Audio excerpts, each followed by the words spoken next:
Dixie Zen's the chair, and absent today is Bruce Madison. We have Maya Smith, our great secretary, who does a great job with our minutes. Also, we have Todd Lawrence, our emergency manager. Any emergency, we call him. And we have Kevin Hughes, our constable, and Mark Johnson, our road manager, for keeping all our roads so perfect. I would like to have a motion to accept the minutes of the October 23rd meeting. Do I have a motion to accept them as written? So moved. All right, any additions, corrections, comments on the minutes? All right, all in favor of accepting the minutes as written, say aye. I'll second. Oh, you second, okay, thank you. Aye. Aye. Aye. All right, minutes are accepted. Travis Buttle was supposed to be here tonight. I don't know if he's coming later or, but we can just move right down through, and when he shows up, we can get his comments. Bruce Madison may call in, I don't know, or he said he might, but he's deep in the woods somewhere, chasing that elusive whitetail. So public comment, any public comment? All right, next item is ARPA funds. Any progress on that? I've been talking with Jeff, but we still need to try to coordinate something, a time when we can all meet. Okay, yeah, we need to do that. Road liaison, Mark, how are we doing on the roads, other than looking beautiful? Yep, as of right now, everything's kind of, we had the plows on to check them, we run the sanders and everything, and Excellent. hopefully they work as good as we tried them. And other than that, and Keegan seems to be working out very well. Good, good. Picking up on things every day. Other than that. Excellent, okay. Under Energy Committee, we had a memorandum of understanding. This is from the Energy Committee to discuss, or to, we want to approve this memorandum if so chosen. And this is the green procurement, which means that the town would be looking for items when we're purchasing anything, looking for things that are more energy efficient. We had talked about electric trucks, which Mark has so noted that maybe 2040, 2050, 2080, but probably not next week.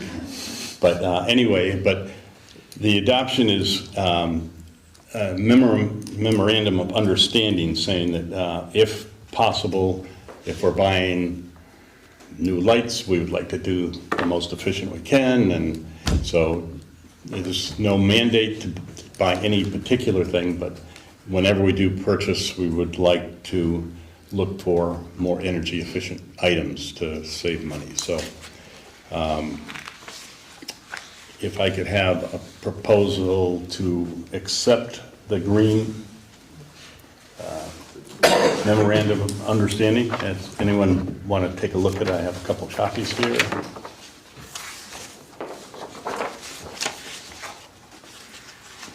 I had a couple copies here. It looks like it there. Nope.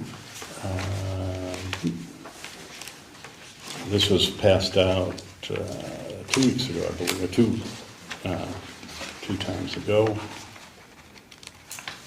Thought I had another copy here. I think I have one in my email.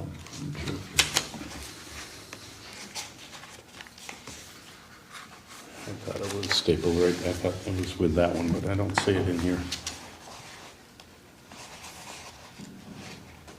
This should be it here.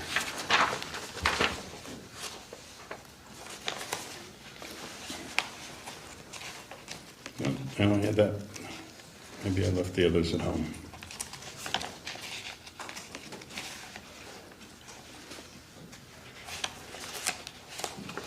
Apparently, I did. So,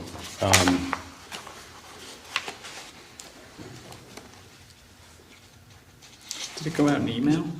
it was handed out at 2 meetings ago. And that's when Jeff Dexter was here. Oh, I think I was absent for that. Maybe you were. Yeah. I think it did go out as an email too, but I thought I had another copy of it.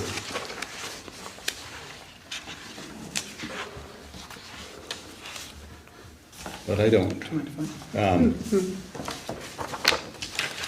So would you like to read it and then we can vote on it if you'd like? It's only 25 pages. Allowed? Yeah. Yes, of course.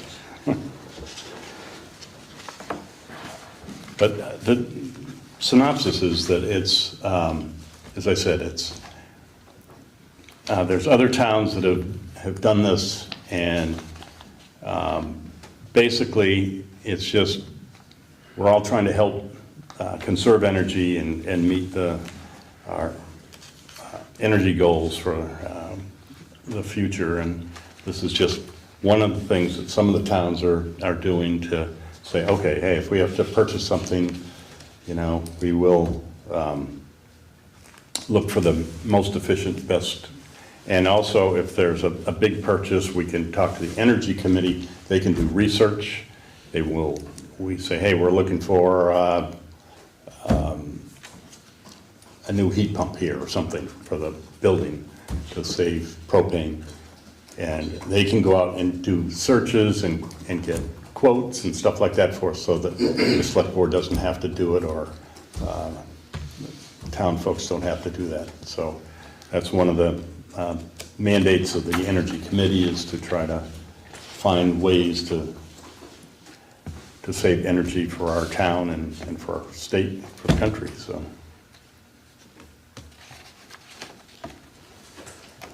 And again, this isn't, go ahead. Sorry, is it okay if I ask a question? Absolutely. Yeah, just for the man, obviously I haven't read through it. I guess from my perspective, my only concern is that there is like a section that doesn't mandate it for like essential, like the town garage and like the truck situations and stuff, like putting goals on something that we would need 24/7 that's, reliable to like, I just don't want us to get in the situation where we're kind of getting mandated to maybe make decisions based on the green energy, which I support, that stuff, but I just don't want like the essential functions of the town to be kind of, I guess, bottlenecked into the mandate. So that's just why I just want to make sure there's no like clause. There's no clause in that, and that's exactly what we're trying to avoid, is to say, hey, Mark, you have to buy an electric truck, even if it's only gonna go 3 miles and you're done, Right. No, we wouldn't, no, definitely. And again, it's something more of a guide for us, not a mandate. Okay. So that's why it's called, Yeah, some of the language here seems pretty accommodating. So I'll read this section from Vehicles, Equipment, and Machinery.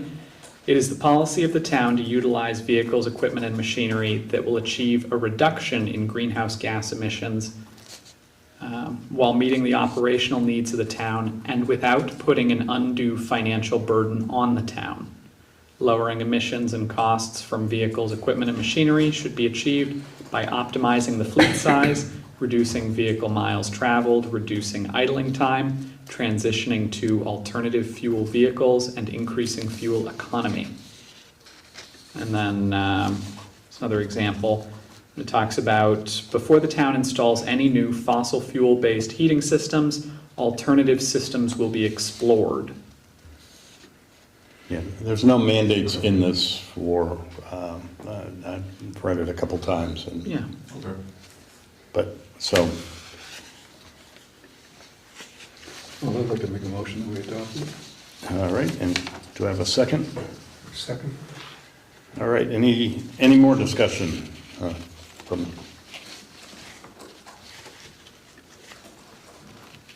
Throwing you under the bus here, Alex, real quick. I thought you'd had a copy, I'm sorry. No, it's okay.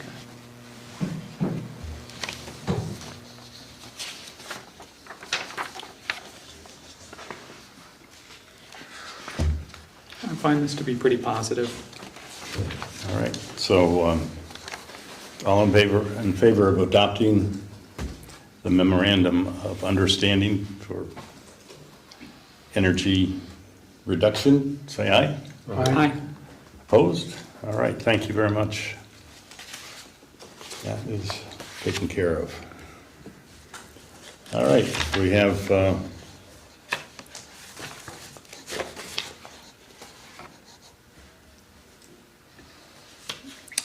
BCRC is having its next meeting on Wednesday at 5 p.m. up in Sandgate. Anybody interested in going up to Sandgate to discuss that? Let's see, did I have that letter that I gave you?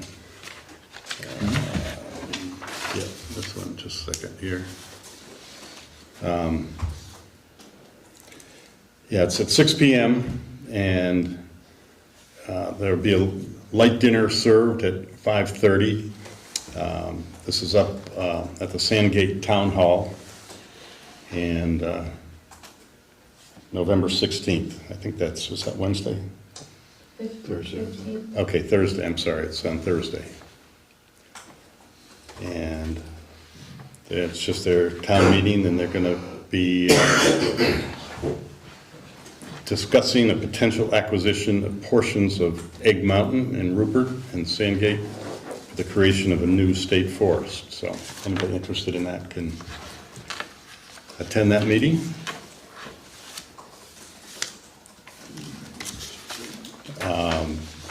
And there's nothing new on solid waste at the moment. And Andrew on CUD? No, nothing really new to add. We do have a new chairman, Terry Dorsey from Manchester, and we're going to be meeting on Wednesday this week to hopefully appoint a new treasurer. Al Bashevsky is stepping down. Bashevskin, excuse me, is stepping down. But otherwise, nothing really new beyond what I've already talked about. Yeah, and then, I think I mentioned it last time, but I did connect to Fidium, the fiber that is running up our little Hope Lane. So it seemed to be outperforming my old service. So this fiber is pretty quick, so it's good. All right, under old business, the Welcome to Sunderland's sign, we're working with the schools, the elementary school, for ideas on the signs. So I haven't talked to the school to see if they've progressed, but they're asking all the kids to come up with concepts of a Welcome to Sunderland sign, and we'll see how that goes. Dixie, could I make a suggestion that Absolutely. we might want to offer an award for the chosen sign? It could be something as small as a certificate, recognition, I so that think there's that's- motivation. I like that idea. I think that sounds great, because kids get them involved in Yep. And, trip to Disney World for the winter? No. But it's some motivation, for Yeah, kids to do no, it. that's good, absolutely. And I need to talk with the school and see how they're working on the project. I know they were pretty enthusiastic about having the kids work on something, so I think maybe some of the,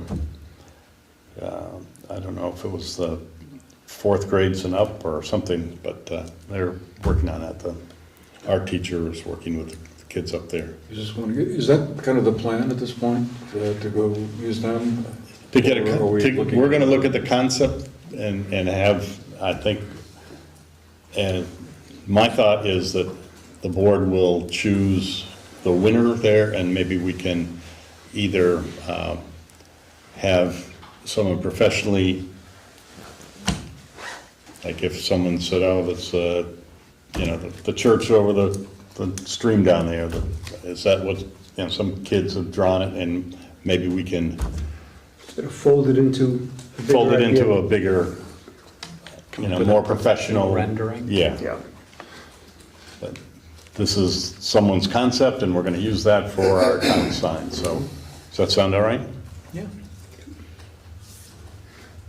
Great, I don't know if we need a motion on that. Wait and see what I happens. think we need to get, Did they have a sense of a deadline on this? I asked them, I said, it's not critical, we've done without a sign for 250 years? yes. And so it's probably not that urgent, but still, I did ask for if they could give me a timeline. I have not heard back yet, so. I said, it's not urgent, but it would be nice to know or something we're shooting for. Yes? What should you pick for a price for the winner? We haven't decided. We just, Marty just came up with that idea. I mean, what are your thoughts? Well, I mean, it could be something as small as a certificate that we award at Like $100 at a meeting, you know. 50 or $100. It could be a savings bond, a $25 bond. I mean, it could be, Right. Yeah. it doesn't have to be a big thing. It's really the recognition Right. that's more important than the value. Right, Yeah. right, okay. The winner could get a ride along with Constable Hughes. Or a road foreman. That's right. Yeah, during a snowstorm. Yeah, Or plow. mow the kids' lawn for the summer. Yeah, that's right. It would take them that long. Give them a push No, mower. I was just curious what your thought was. Yeah, it might be Yeah. a good idea. But to do. I agree with you on the bond. Yeah, I think a bond would be quite appropriate. Yeah, Yeah. because you can't pick 'Cause they can see anything it grow. specific. Yeah. Usually people aren't allergic to money, so Yeah. that would be, Yeah, yeah. yeah, a savings bond. Yeah. Savings bond would be nice. Yeah. I don't like the paper version anymore. Great. What else? We're still waiting on the Village Center designation too. We're still getting more information from the planning board. They haven't, Is there an issue with the historic town center versus the village designation? not to my knowledge, but my knowledge is minimal, so. All right. Yeah, I just didn't want to come back and bite us in the back of the head or something. No, I think we are working with, or the planning board's working with BCRC on the village center designation, so, but I haven't, they haven't presented anything to us as far as I know. Yeah, in the earlier stages, the guidance was really hands-on. Okay. We got a lot of assistance on kind of mapping the forward trajectory of the whole thing. Yeah, 'cause I mean, it was just the issue that Bruce brought up, the idea that the historic town center was on a borough road in Sunderland Hill. So there were a few different criteria that could be used to fuel to sort of justify the placement of the town center. And, yeah, I mean, was it BCRC helped us pick the Yes. location that we were looking at? Yeah. and- I think the location is fine. Yeah. I just didn't want to have run into a snag Yeah. with some historic. Well, part of picking the location was determining what could be justified in making the village center designation. And they seemed to think that that area had the right characteristics to, I think they're right. I think it's the right location.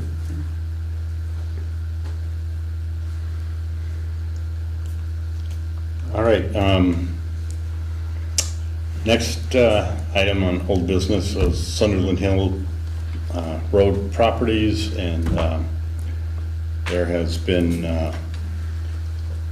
interest in having some of these properties comply with our town rules, and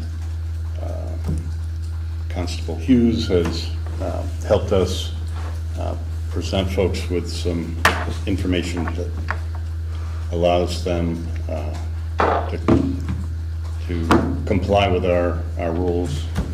So he's presented that to these folks, so.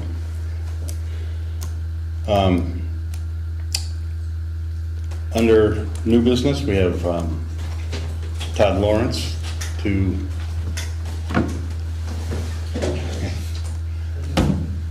welcome. Travis Puddle has just arrived.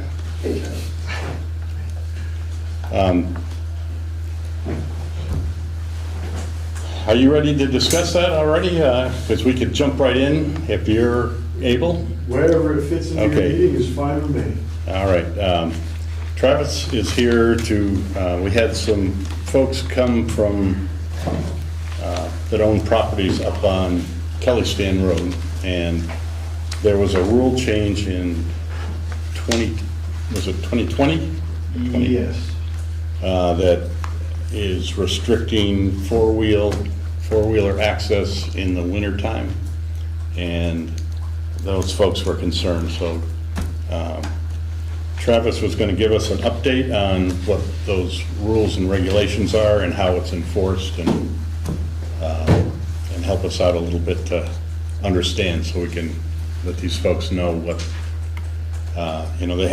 they own camps that are above the "we don't plow anymore" sign, and they'd like to be able to get up to their camps, but apparently they've been using four-wheelers to get there in the past.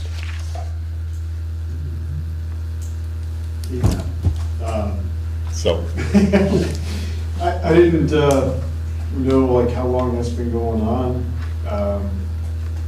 It's traditionally, prior to 2020, the way the definitions worked out with the operation of ATVs was any unmaintained road or class 4 road was open to ATV use.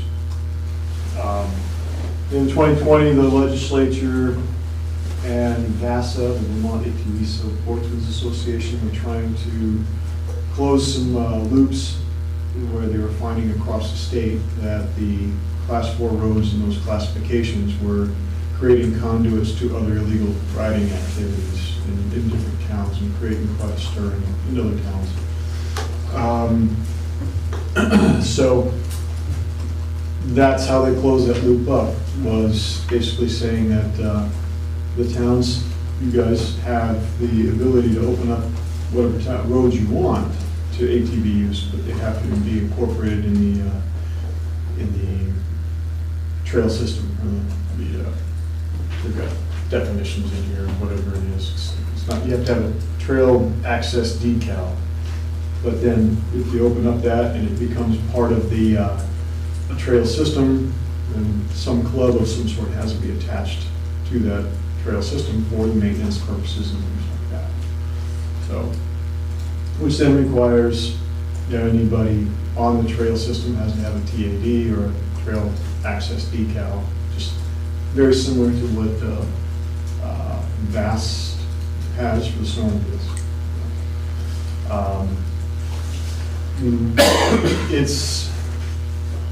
It's pretty cut and dried on that kind of a thing. so to help these folks, we could designate that as an access road, but not, we couldn't say, if you own property up there, you can access it, but if you don't, you're not allowed to, or? Right, so town of Stamford is running into the same issue. And, I mean, I can only give you what Sure. what the interpretations of the laws are. There are a number of camp owners around the Klondike and Risky Ranch Road in Stamford that had a similar situation, right? Where that was how, they would get to camp and then they could ride those little roads around. Then the ATV issue became a much bigger problem in Stamford. With residents, the illegal riding side of it was really what the conduit was the big part of it. Folks riding at midnight and throughout the night and going in places where they wanted to, it weren't legally open in the first place. So this little loop was never really an issue because it was tucked away in the back part of Stanford where it didn't bother anybody, but, No, it does. yeah, well, that's the hard part with, I think, just prior to COVID hitting us, Vermont became a playground for a lot of UTV and ATV activity, and so a lot of towns were really getting hit hard when they would open up their road systems and things like that. And it became, just like anything else, a battle between the users and non-users of those machines. And unfortunately, the fallout affects folks like you who've been using your machines to access your camps in the wintertime. And respectfully, I mean, I know almost all of you here, so, you'd never go like use it as a springboard to go ride all over the rest of the forest up there, that wasn't what you guys do. And- Well, I think the biggest problem was the four-wheelers were tearing up all the snowmobile trails. Up there or in Stanford? In Kelly's stand. Yeah, I don't, That was creating a problem. it may have been. I don't recall a lot of calls getting generated that way. Colin Fisher with the Forest Service would have been able to, address a little bit more of that. But it wasn't, that area really, I don't know how much ATV use it really got in the summertime, as a class 4 unmaintained road. Most of the camp owners only use the four-wheelers until there's enough snow for the sleds. Right, Which all depends on the winter. right. Well, I think it should be opened up just for if you don't like him. And therein lies the other part of it, is I'm not sure, I think, Dixie, I sent that section to you about the,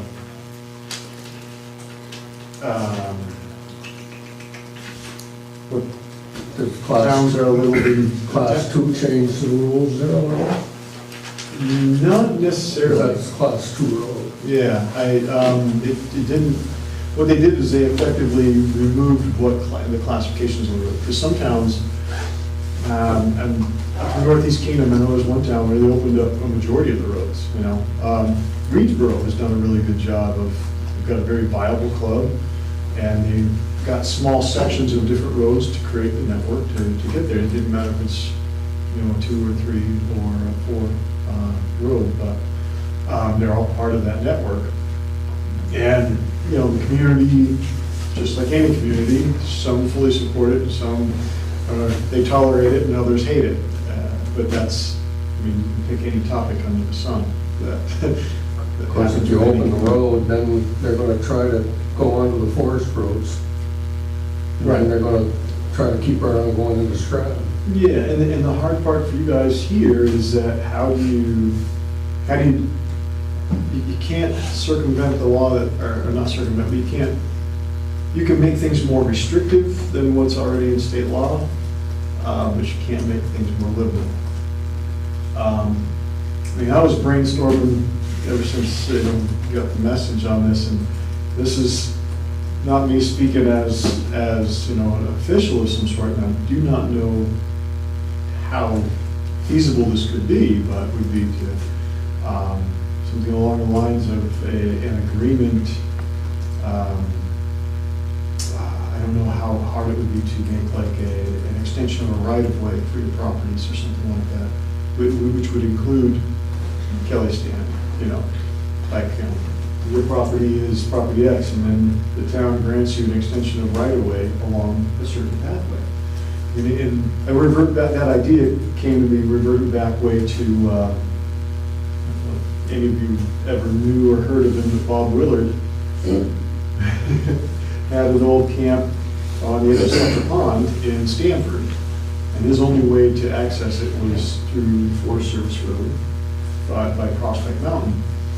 I worked with him and the Agency of Natural Resources at the time when we still owned it, and the Forest Service, and we basically granted him a specific use permit to access from where he needed to get into his camp, and it seemed like it worked at the time. We're talking 15 years ago. But that would be my best suggestion, is trying to explore those things.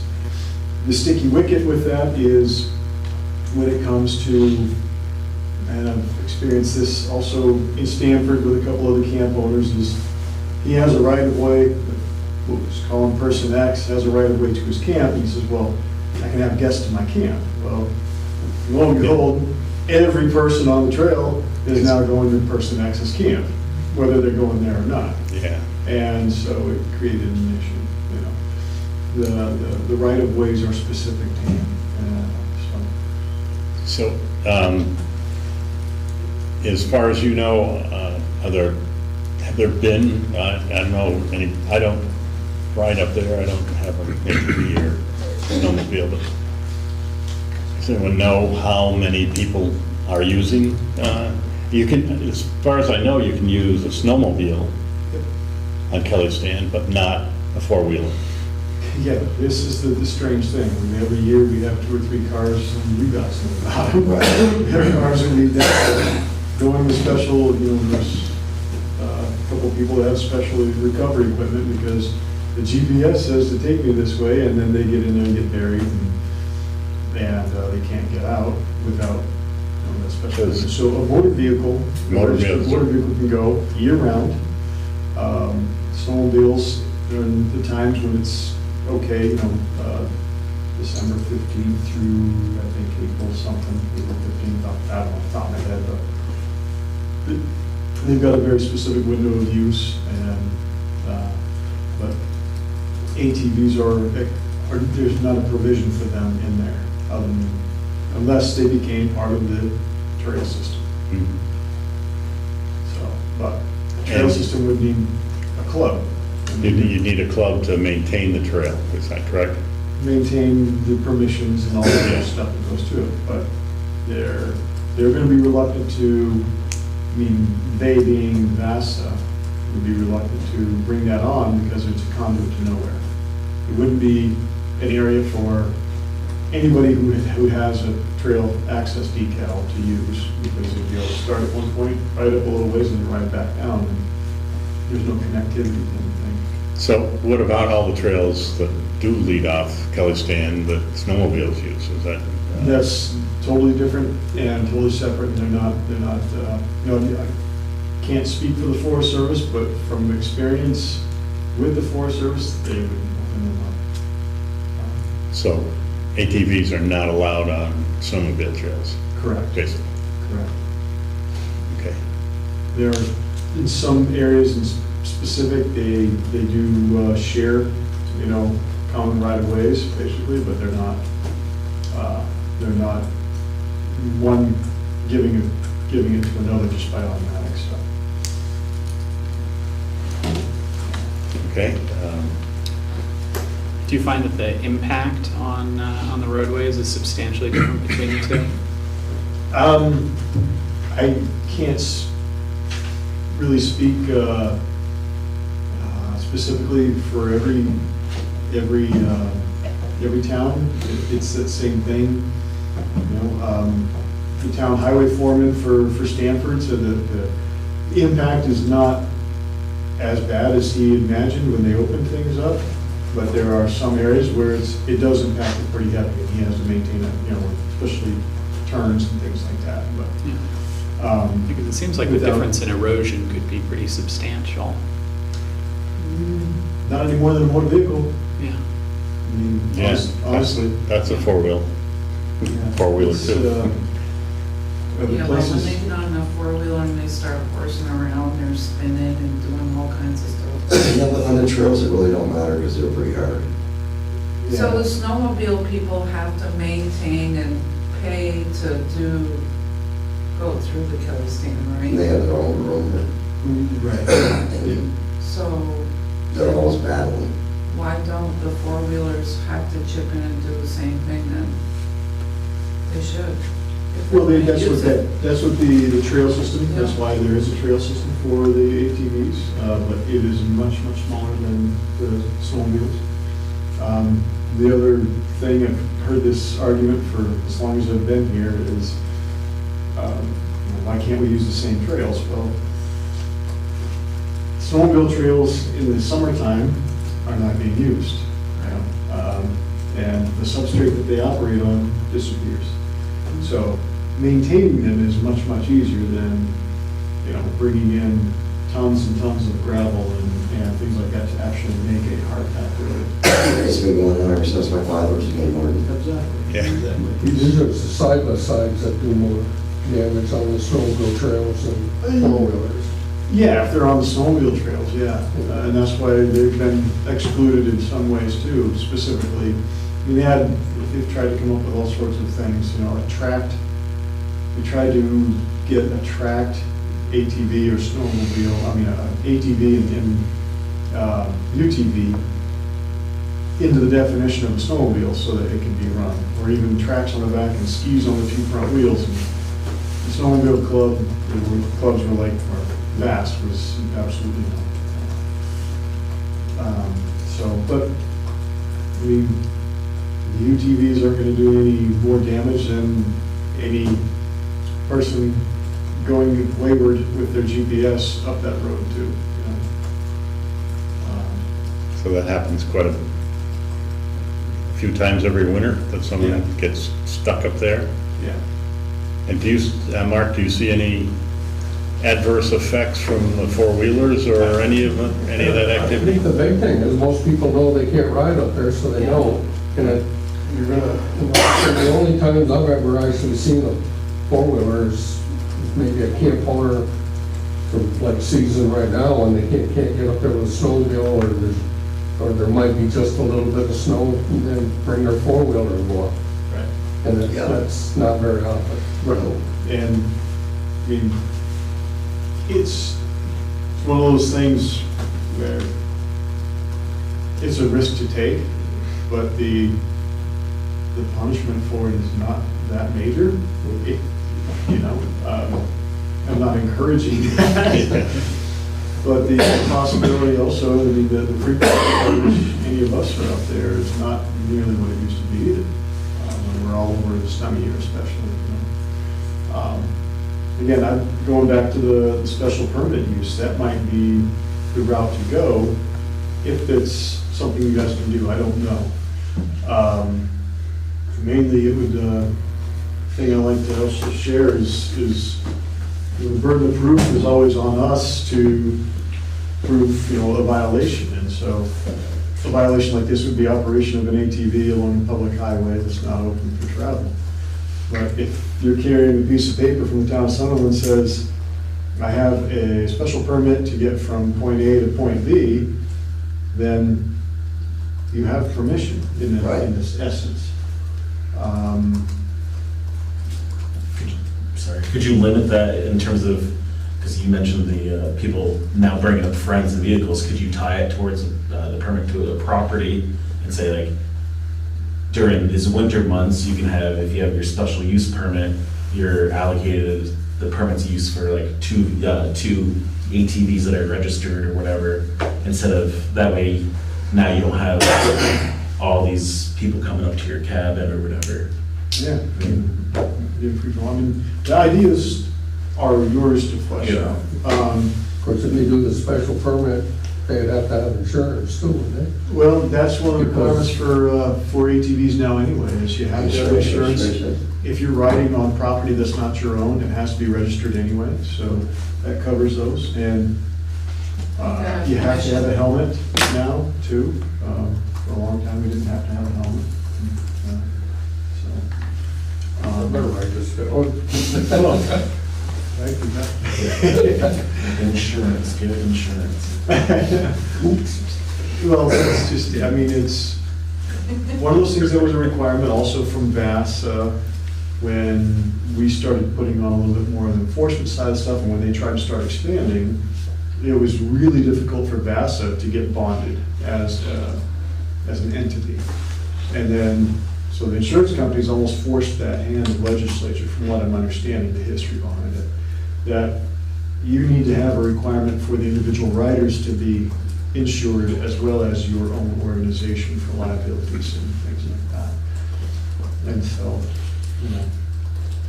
So special use permit could be issued from the town to folks that have camps up there, is that? That's an idea. that would be up to you guys to have to figure out if you really do it or not. Without knowing all the bylaws and stuff like that of the town, your authorities, I don't know. Probably the league could help you with that, right? Yeah, could ask them, yeah, okay. Because they got waters. Sometimes, I'm sure we're not the only municipality that's dealt with the issue. Well, Stanford has been dealing with it too, right? yeah, and it's been an interesting story down there. Yeah, I mean, just the two factions of who's going, one or another. Yeah. It's county road that goes up, is that Yep. the trail that goes up over? County road comes from Powell, goes all the way across. Yeah. And that was, and so there's, just like any saga, there's much more backstory that goes into it as well. The Forest Service had opened up a section of another trail to connect to all that, but then when the club in Powell dissolved, that basically pulled that trail network out, so then the Forest Service said, well, we're not gonna give a conduit of riding to nowhere if it's not legal. We don't wanna promote, illegal activity on other people's property either, just like we don't want it Mhm. promoted to be on ours. So, there's, it's a very thick stew down there of many things going on. All right, well, we can talk to the league of cities and towns and see what they have. Yeah, if you go on to, Vermont VASA, vtvasa.org, it will give you a list of all the towns and all the trails and roads that are open right now in all these other towns too. So looking at Stanford, that's kind of like the black eye right now because it's into turmoil and they've got some infighting going on. But there are some other towns, especially in the northeast, that have got some systems going and it's working fantastic. Yeah. Well, So, fantastic from what I hear, who knows? VTSA is that for four-wheelers or only? Well, that's the, it's kind of like the sister organization to VAST, which Okay. is the Vermont Association of Snow Travelers. VT VASA is the Vermont ATV Vermont ATV Sportsmen's Association. Okay, So it's just the not, kind of like the parent organization that is the collective glue that brings all the town, or all the small clubs together under one organization so that they can all collectively, share resources. So, registration money goes to VT VASA to help develop and promote trails. A portion of fine money goes to VASA for that same stuff. That money goes into also trying to hire enforcement type stuff if you need it in different areas, educational programming and that kind of stuff. So it's the same thing as VAST, but without a track and skis. yeah, okay, Yeah. excellent. Anybody else have any questions?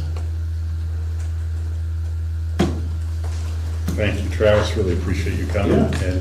And All those links I sent you, they're available to anybody. Okay. Right on the thing, and the way it's snowing out there right now, you might be up there in snowmobile sooner than you Yeah, thought. yeah, it was kind of a surprise to see it today for me, but it's Vermont, so. It is. It is. It'll be 55 on Thursday. Yes, I know. You have any other questions or anything? Anybody? No? Thank you very much. You can head out if you'd like again. All right. Thank you, Travis. Yeah, and our numbers are on the Law Digest too. If any of you guys have any other questions on it, email and get a hold of us. We'll do what we can to help out. But let me know how the permit thing goes. All right, I'll look into it and see if we can figure something out with them. Well, it's not speaking ill of legislature, but when you're trying to create laws to help everybody, there's always somebody that's excluded. And this is a prime example of that, And also, 99% of people do the right thing, but that 1% makes these rules because of that. I'd be unemployed. Take care. Okay, thanks, Travis. All right, Todd. You have, Yeah, I can give it an overview. I didn't see myself on the agenda, but yeah, a week ago, I went to that training, yes, tabletop, where Arlington met a bunch of the local EMDs and Dara from VCRC and Tyga from the Vermont Emergency Management Department. We went through a simulated week-long plus blizzard scenario or power outage scenario in the wintertime. It was a great, I like tabletops, and you work through like each day, you know, what is your town going to be doing? What's your town looking like? And brought up a lot of good questions, and got some good contacts with Arlington, and that kind of leads to the local emergency management plan that I've been working on. And I don't know how to get on the agenda for maybe next meeting, if we could work on maybe trying to get a adoption of the local emergency plan that I've been working on. sure. Is it ready?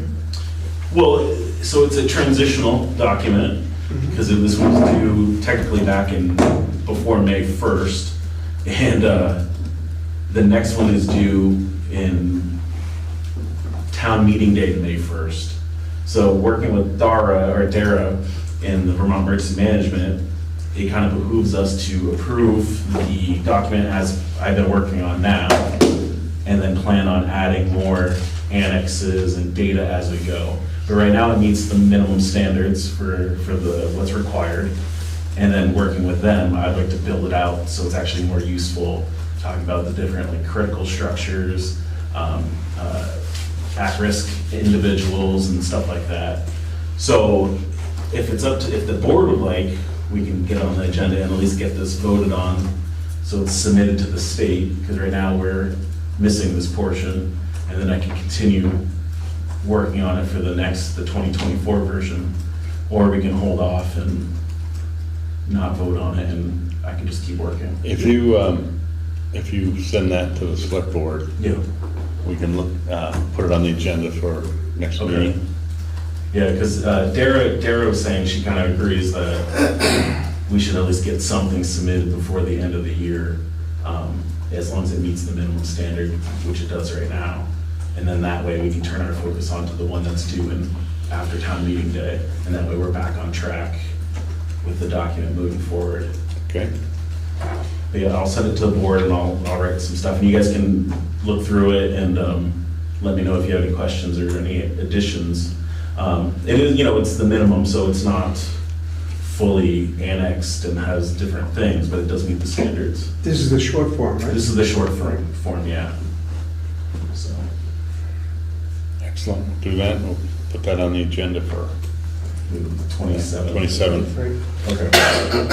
And yeah, and it just says on here on the adoption form that it has to be at a warned public meeting, a regular select board meeting, and that's when you can vote on it to adopt. Yeah, sounds good. Okay.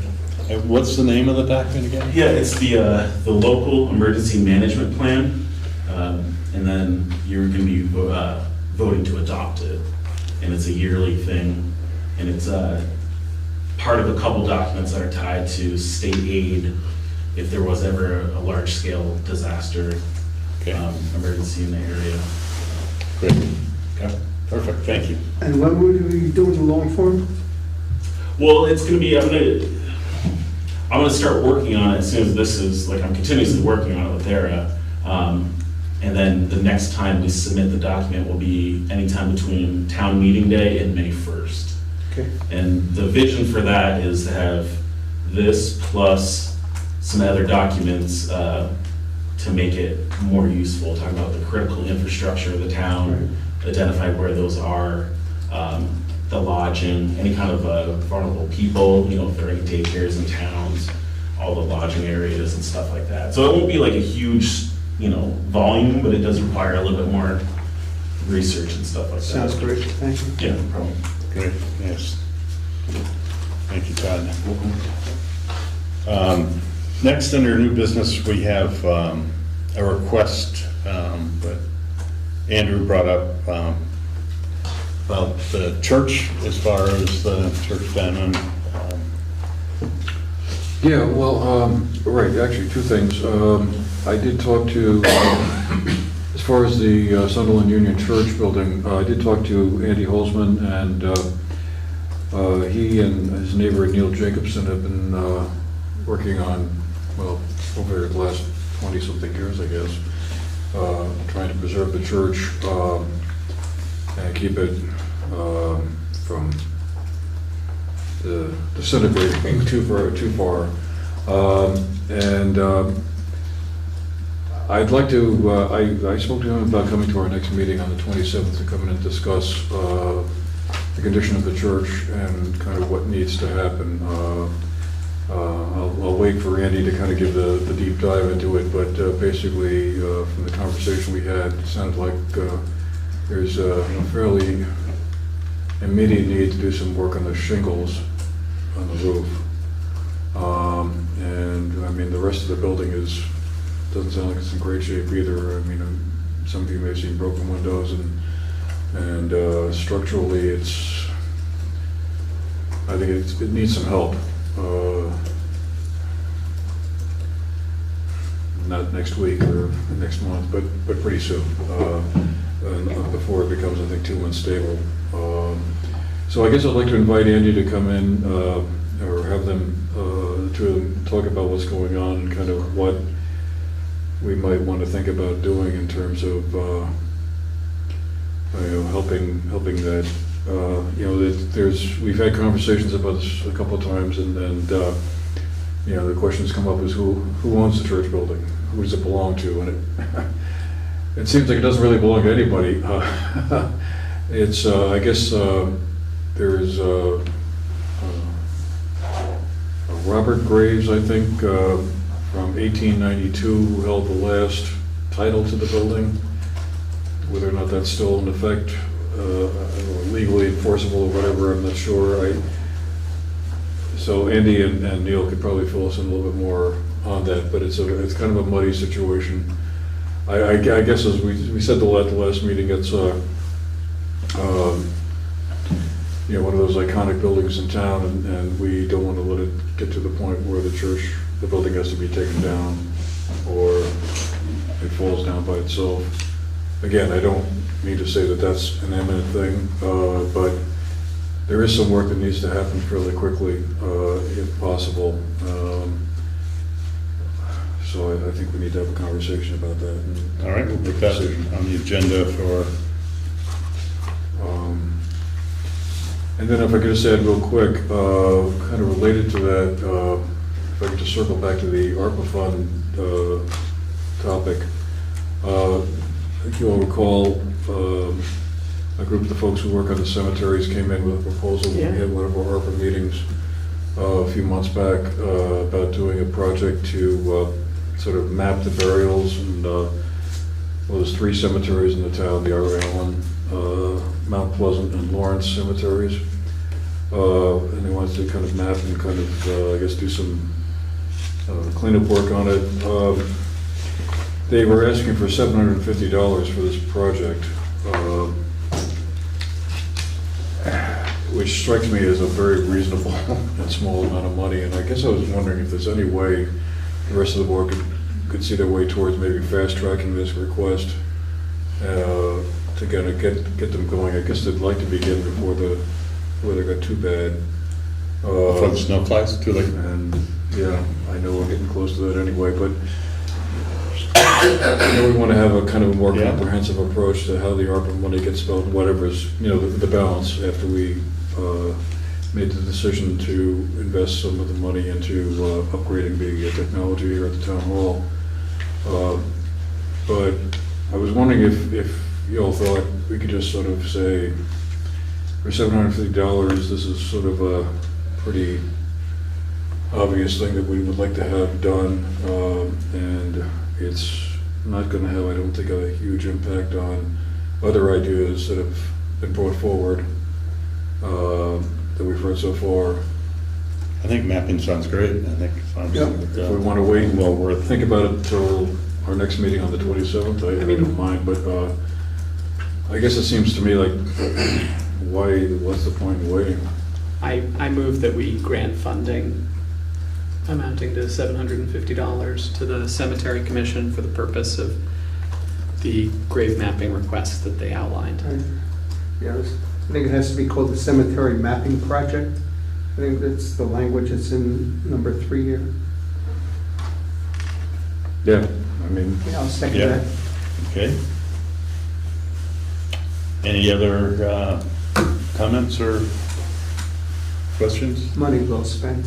Yeah, I mean, when we talked about it before, it seemed like kind of a no-brainer. Yeah, And an amazing service for the people of the town now and in the future.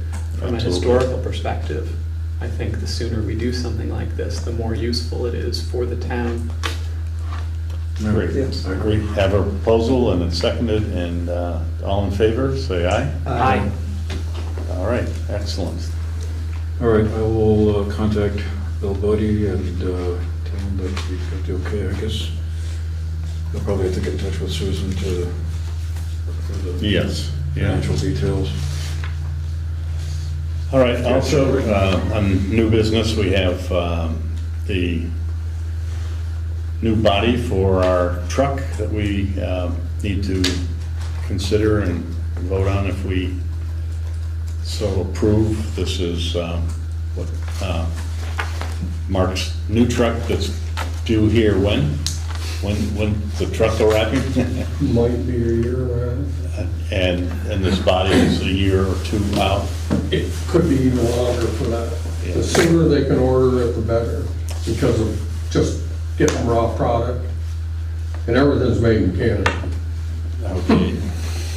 And so this, the body for this truck is $99,950, which by the time it gets here, we will have all the funds built up in our reserve funds, so, When we started back in the spring, it was $9,000 less. yeah. It So went up over the census We spring. would like to it went get up this- 9,000. we'd like to get this on order before it goes up to another $10,000. Anyway, And it's the same body, it's the same setup as what we've run, except for being a tandem it's a body. tandem, yeah. Yeah, so it's, we already have Viking equipment, so. You're familiar with it and all. And they are the only Viking dealer, What does that mean, tandem? bigger body, that's got the dual Dual, tandem rear end, so you're carrying a bigger load. Which will more so help us in the summertime than you want to say wintertime, that plus all involved there? we won't have to That's, reload as much. so it's not just the body, it's, there's a bunch of stuff that is included with that, so. There's other Viking dealers over in New York, but you can't use them because of the territory thing. Oh, really? Yeah, I mean, they still do that. We can go buy parts, but we can't buy a body. You want to take a quick look?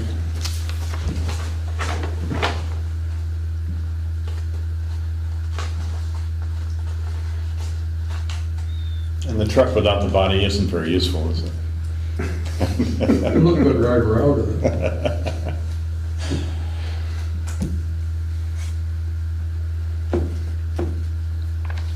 Yeah, it's quite a list of parts that come with that.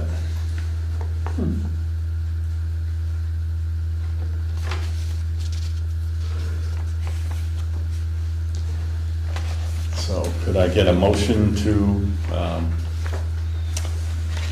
purchase this body or get it on order so that the price won't go up? I'll move. Second? I'll second. All right, any other discussion? Okay, all in favor of, I think it's only one signature here required, so I would have to sign that, so you would, She gave you 2 copies. right? yeah, One- I'll sign one- those both. If it's approved, all in favor, say aye. Aye. Aye. All right, excellent, thank you. You'll have, What's that? Does it feel like Christmas? Does it feel like Christmas? Hey, Christmas, yeah. It's gonna be sitting around looking at that brochure. Okay, here's, But I don't get that one. We'll get it for you. so we have a letter also from the Vermont 250th Anniversary Commission. And it's the 250th anniversary of the Declaration of Independence is coming in 2020. Governor Scott established the Vermont 250th Anniversary Commission to plan, encourage, and develop, coordinate, and promote observance and activities to be held in Vermont in commemoration of this historical events associated with the American Revolution. So this is a resolution that they're asking us to adopt. And I'll read the resolution so that, see what, and we're all supposed to sign this if we agree. If we don't accept this, we can say we're opting out, but. So,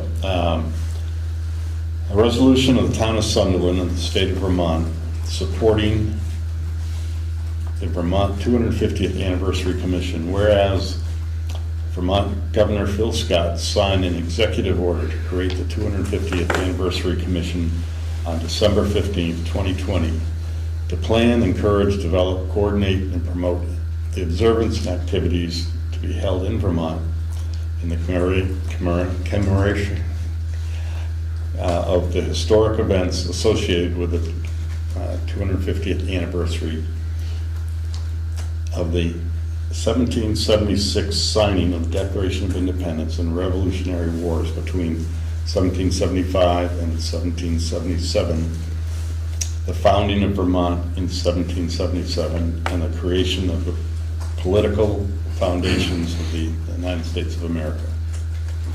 Whereas the Vermont 250th Anniversary Commission hopes to engage all the 252 cities and towns throughout many programs and projects and events over the next several years, thereby inspiring future leaders and celebrating Vermonters' contributions to the nation over the last 250 years. Whereas by adoption of the 250th Anniversary Commission, we hope to inspire Vermonters to learn from history, legacy, and the context of the past to build stronger communities for the future. Resolved, the town of Sunderland officially established a liaison or local committee made up of a diverse group of citizens or individuals to work with the 250th Anniversary Commission on any or all activities. The principles of the town of Sunderland are voluntary roles, and there will be no compensation for participation. So you're not going to get paid, Alex, except for your volunteer. So there's an option.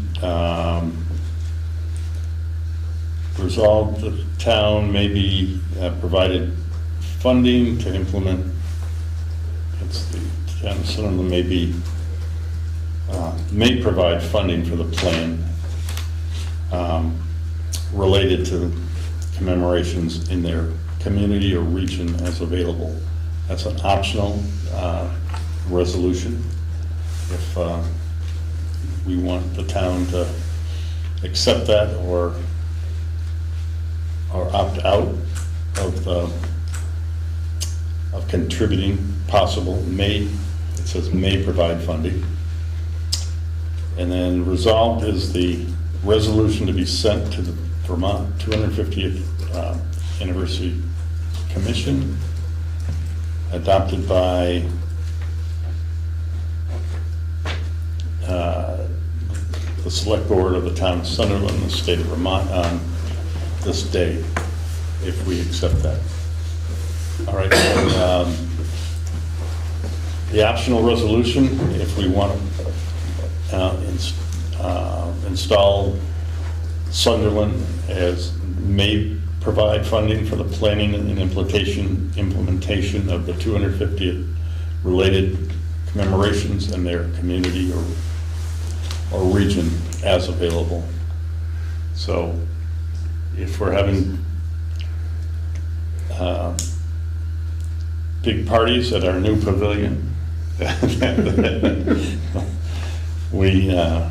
it says we may be funding. It does not look like a commitment that we have to fund anything, but if there are commemorations or activities happening in Sunderland, we would have to vote on funding those if we wanted to, but it's an option.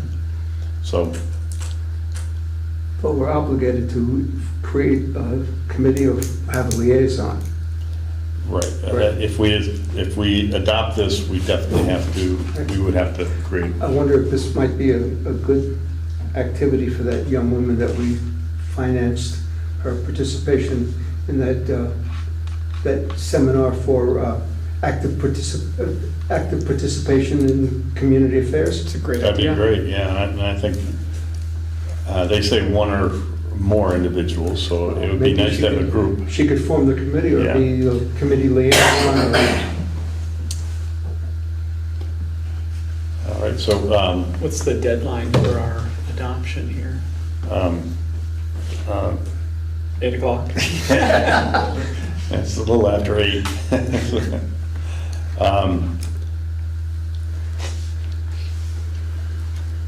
We could accept and vote on this tonight, or we could put this off and say we'll vote on it next time.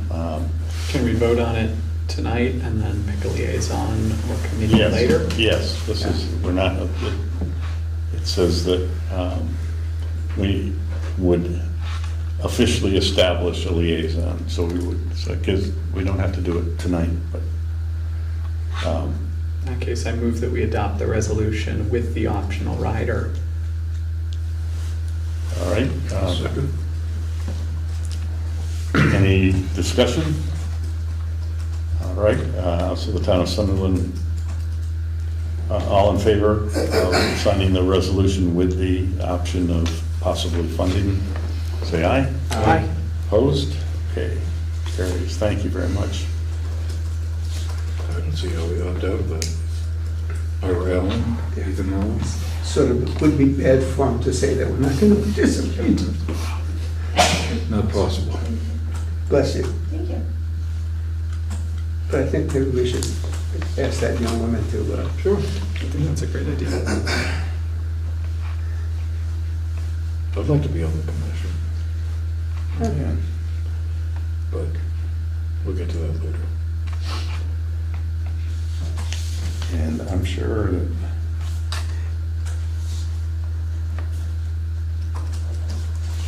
Do you want me to, I need all your signatures on that, if we could, please. do you want me to reach out to her to see if? Do you know her? I don't know her, but I know how to. If you could contact her, that would be terrific. Who's running the program. And we could get to her. You have a pen? I don't think I have an email or anything for her, but We'll see if we can get a I hold. can facilitate if that would help.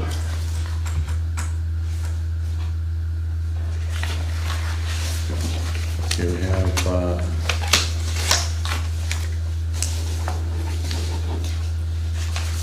For new business, we have the, what's that? for new business, we have Oh, yes. Constable Hughes's request.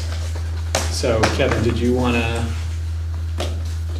address the board? And Well, I addressed Dixie. I'm not sick, I got allergies. A lot of places in Sunderland I go, my phone don't work, and I have AT&T. I've been in a few situations where I needed backup and had no way of getting it. I have requested the town for a radio so I can be in contact with the sheriff's department. Right. Manchester PDU has more than once assisted me. I could be in touch with Mark. Arlington Rescue Squad, Arlington Fire, that cover our town. Because lots of times I had no communication. So I requested the town for a radio, and I think every constable in the state of Vermont has a radio. Yeah, it's certainly a reasonable request. What I'm not clear on is where the funding's coming from. So I think we're gonna need to get with Susan and figure out where this fits in our budget, and then, and probably have to vote on this next meeting, and get the information. Could we inquire if there's some state funding for this, or under some sort of law enforcement grant? Yeah, no, that's a good idea. Yeah, And I know that it's not a one-to-one because of how the budgeting works, but I would point out that Constable Hughes does not, and correct me if I'm wrong, does not currently and has not recently taken the salary that is allocated to him. I'm taking no salary for a dog Yeah, warden, constable, or health officer. yeah, and Nor do I intend to. And the pay for the animal control officer is annually, for this town, $2,700. And this is your second year as animal control Second officer? year doing that, yeah. So, Do we have a number of what the cost of the radio is? 3,000, I do have the number here. It was a little over 3,000, right? 2029, I think. Yeah. Don't get me wrong, I'm not saying we shouldn't pay for it, but, you know, if we definitely should buy it, if we can get a grant. Yeah. But certainly we should not buy it if we don't get a grant. yeah. Right, yeah, we need one. Yeah, Yeah. we definitely should provide it. Yeah, I totally agree. So that, Definitely is one, I should say. I think especially given that the Constable Hughes has been so good about donating his service to the town.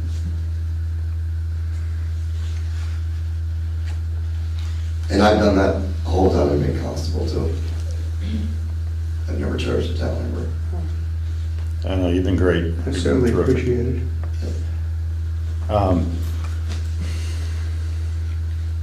I would make a motion, we purchase the radio, and, or we make arrangements for the purchase of the radio and find the funds either through town funds or state grant.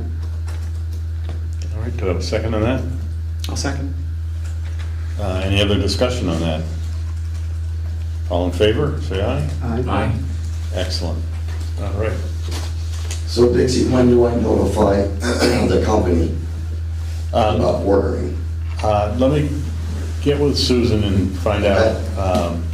One, we ought to look into other grants for that, and so, or is there, are there funds in our budget for that? Right, right. We gotta check the sofa cushions. Right. Yeah, okay, I understand.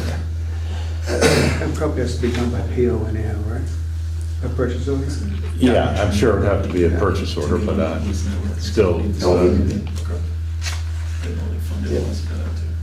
yeah, I think that's important, so we thank you for all your help. Yep.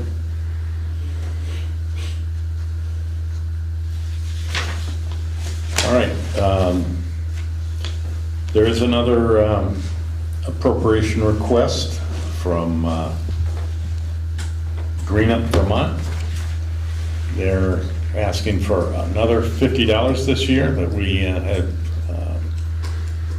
contributed over the last few years.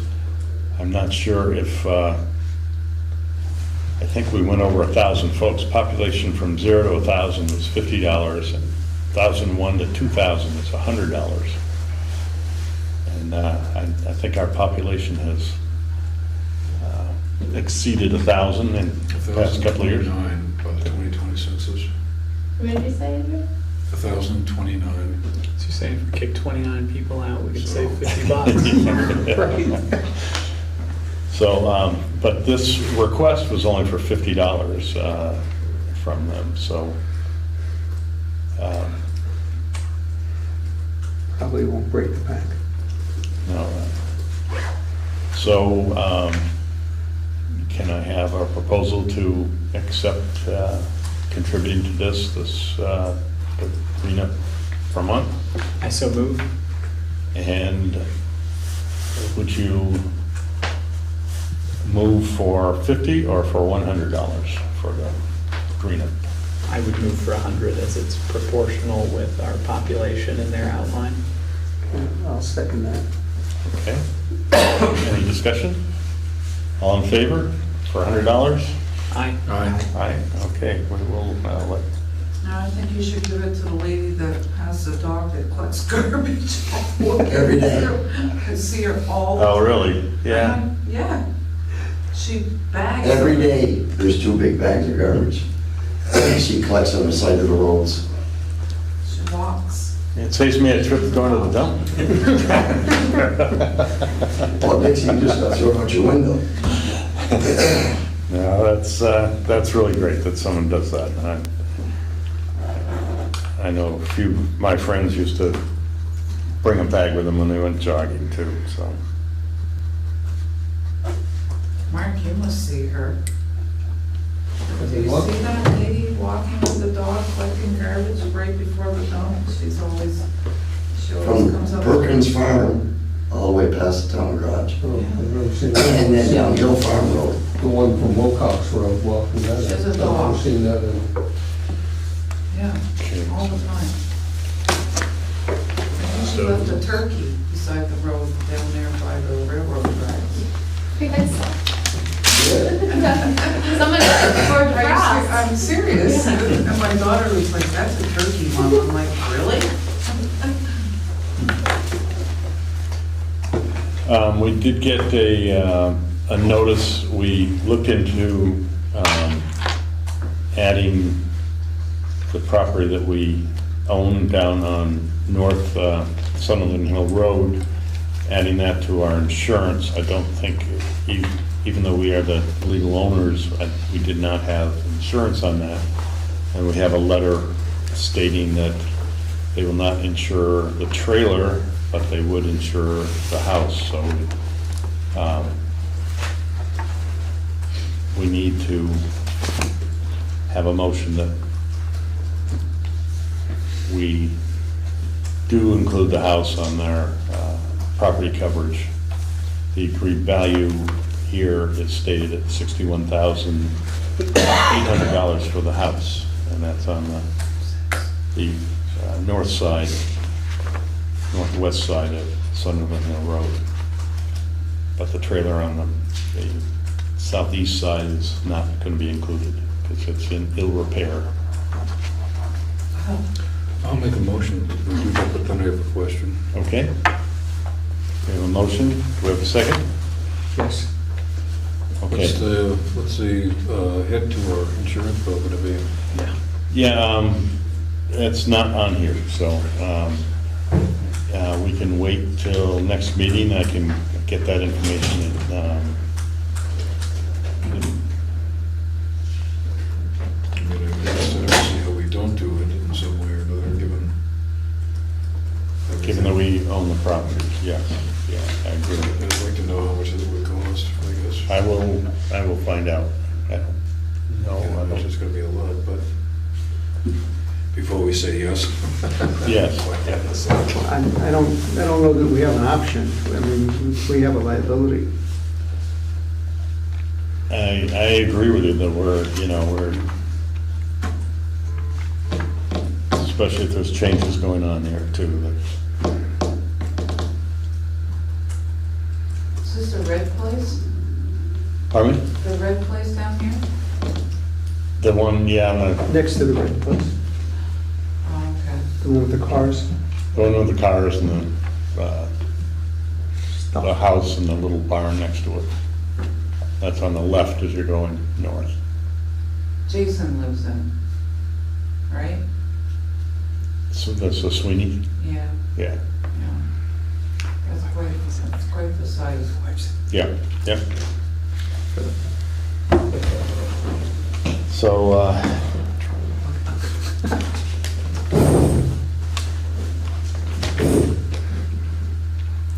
so would you, we have a motion that we get coverage on that? Yes. And did we have a second on that? Yeah, Andrew made the motion, and I Oh, seconded you it. second, okay. So, any discussion of whether we should, I mean, it seems like we're kind of obligated to have that, but we should know how much it costs. Yeah. But,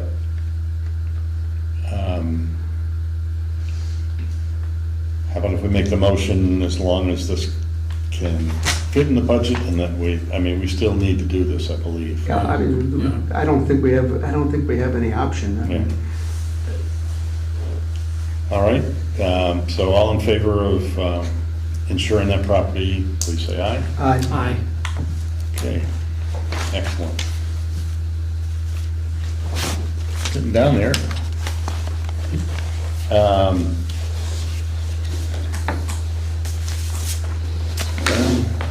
There's a lot of fluff in there. Zero, zero, zero. Zero, zero, zero. This one's 5 hours. Straight zeros. 5 hours, 2.5 hours. Half an hour, 2 hours.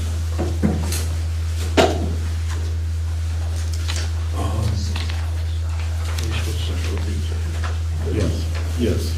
Do you want to have a better conversation about it? I'd like to send I that think we back. should have a conversation. Okay. I don't see the notice on the Brattleboro Credit Corp. Alex? Yeah. Make sure you guys. Oh, I'm sorry.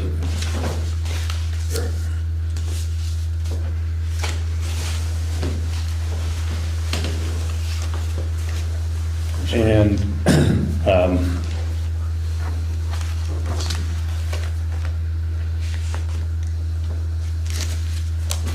I think that's this.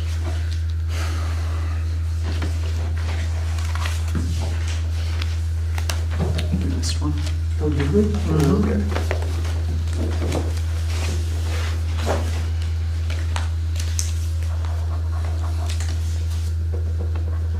Well, I signed this one already.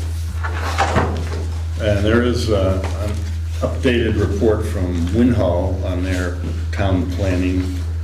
And I think we need to make a copy of this and send it to the rest of the board to review. Just see what they have, they've done.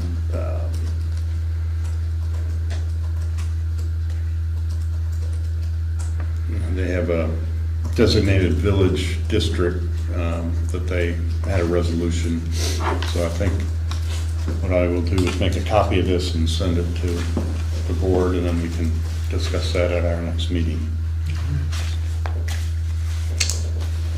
All right, let's see, I think we're down to, do we need executive session? Yeah, I think we're, like a motion to enter executive session to discuss matters that, So legal matter.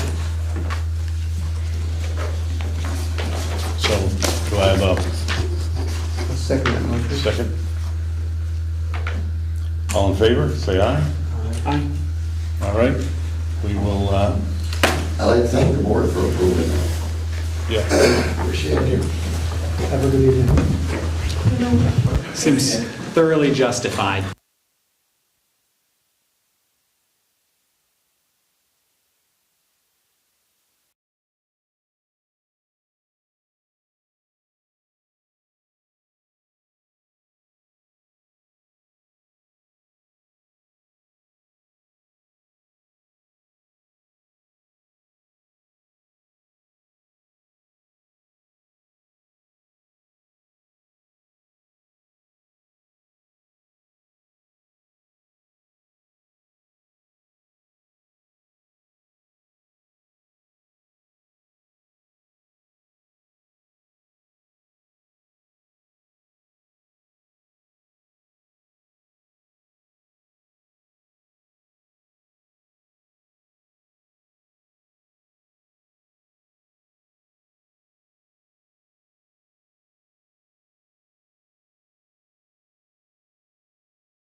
move that we exit executive session.